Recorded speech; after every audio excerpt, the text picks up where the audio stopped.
کیا ڈالر کی قیمت میں مسلسل کمی سے مہنگائی بھی کم ہوگی؟ روزنامہ قدرت کی ویڈیو دیکھنے کے لیے ابھی یوٹیوب چینل پر سبسکرائب کریں اور بیل آئیکن پر بھی کلک کریں۔ 2 برس سے ڈالر کی اڑان جاری تھی اور پاکستانی روپیہ مسلسل تنزلی کا شکار تھا۔ گزشتہ برس نومبر میں ڈالر 154 روپے کا تھا، جبکہ رواں برس جب کورونا وائرس سے عالمی سطح کے لاک ڈاؤن کے اثرات کے باعث عالمی منڈی بھی متاثر ہوئی تو ڈالر بلند ترین سطح یعنی 168.43 پر پہنچ گیا۔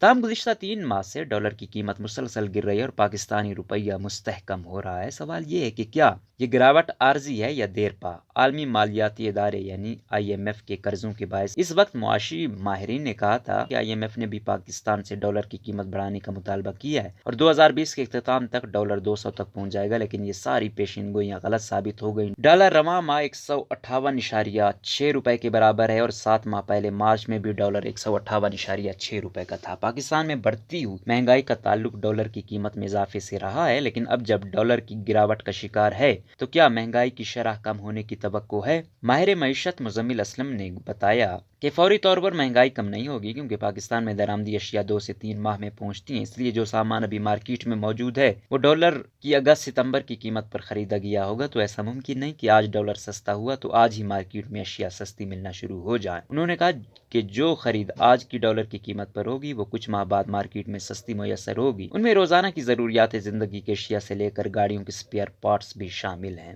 یاد رہے ڈالر کی قدر میں اضافے سے گاڑیوں کی قیمت میں کافی حد تک اضافہ ہوا تھا، جس کی وجہ سے گاڑی خریدنا عام آدمی کی پہنچ سے دور ہو چکا ہے۔ گاڑیوں کی صنعت سے منسلک محمد کیسر نے بتایا کہ فوری طور پر ایسا ممکن نہیں ہے کہ گاڑیاں سستی ہوں، کیونکہ ٹیکسیز تو بھاری ہی رہیں گی۔ اگر صارف براہ راست خود باہر سے کوئی پارٹ منگوانا چاہتا ہے تو پھر اس کو تھوڑا فائدہ ہو سکتا ہے، لیکن اس سے کوئی خاص فرق نہیں پڑے گا۔ ڈالر کی قیمت کم ہونے کی وجوہات کیا ہیں؟ کیا یہ دیرپا وجوہات ہیں یا عارضی ثابت ہوں گی؟ اس حوالے سے معاشی امور پر نظر رکھنے والے صحافی شکیل احمد کا کہنا تھا کہ اس سال کچھ مثبت چیزیں ہوئی ہیں جس کی وجہ سے ڈالر کی قدر کم ہوئی ہے۔ انہوں نے کہا کہ پہلے 6 ماہ میں کرنٹ اکاؤنٹ سرپلس ہے، ملک میں اس وقت ڈالر زیادہ میسر ہے، ڈالر ملک میں زیادہ آ رہا ہے اور ملک سے باہر کم جا رہا ہے۔ انہوں نے مزید کہا کہ بیرون ملک پاکستانی ماہانہ 2 ارب ڈالر بینکوں کے ذریعے پاکستان بھیج رہے ہیں، جس کی وجہ سے روپیہ مستحکم ہو رہا ہے۔ اس کے علاوہ پارلیمان سے پاس ہونے والے FATF منی لانڈرنگ بل کے تحت جو ڈالر غیر قانونی طریقوں سے ملک سے باہر جا رہا تھا اس پر قابو پایا گیا اور اب قانونی طور پر بینکوں کے ذریعے باہر جا رہا ہے۔ شکیل احمد نے کہا کہ کورونا وائرس کی وجہ سے بین الاقوامی آمد و رفت اتنی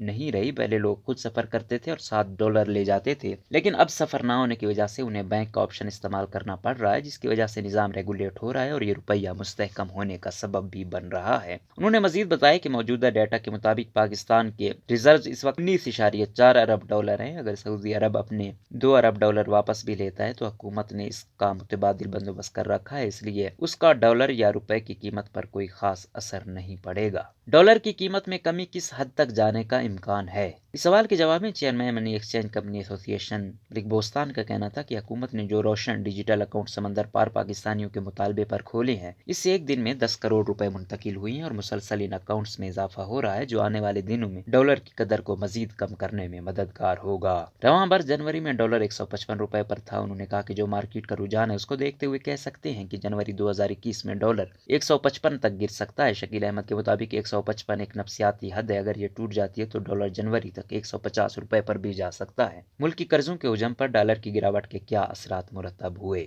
ماہرین معیشت مزمل اسلم نے کہا کہ ڈالر تو اتنا ہی رہتا ہے، لیکن جب روپوں سے ضرب دی جاتی ہے تو کہا جاتا ہے کہ قرضوں کا حجم بڑھ گیا ہے یا کم ہو گیا۔ انہوں نے کہا کہ اگر آپ نے کسی کے 100 ڈالر دینے ہیں تو وہ 100 ڈالر ہی رہیں گے، لیکن جب آپ نے ڈالر خریدا ہے 105 کا ہو اور جب آپ اس کو لوٹائیں تو ڈالر 160 روپے کے قریب ہو تو یقیناً روپوں میں آپ کو نقصان ہی ہوگا۔ اس لیے روپے کے مستحکم ہونے سے روپوں میں قرضوں کا حجم یقینی طور پر کم ہو جائے گا۔ اس حوالے سے اسٹیٹ بینک نے ایک رپورٹ میں جاری کی ہے، جس کے مطابق مالی سال 2020 کی پہلی ششماہی کے دوران کمرشل بینکوں کا منافع 52% بڑھ گیا ہے۔ ترجمان اسٹیٹ بینک کے مطابق مالی سال 2020 کی پہلی ششماہی کے دوران کمرشل بینکوں کے اثاثوں میں بھی 7.8% یعنی 326 ارب روپے کا اضافہ ہوا ہے، جس کے بعد بینکوں کے اثاثے مجموعی طور پر 18 خرب 14 ارب 32 کروڑ روپے سے تجاوز کر گئے ہیں۔